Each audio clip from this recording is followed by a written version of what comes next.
Hey, welcome back to another YouTube tutorial. In this video, we'll learn on how to change the size of the mouse cursor. To do that, what you have to do is right click on that and go into display settings. Once you go into display settings, you have to search for something called mouse. Once you click for mouse, go into an option called change mouse pointer size.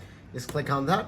Once you click that, what you're gonna do is just drag this. As you drag it, it will show you what mouse size you want. Now you can see it's a huge cursor, and even you can shorten it as well. But this is a very quick tutorial on how you can do that.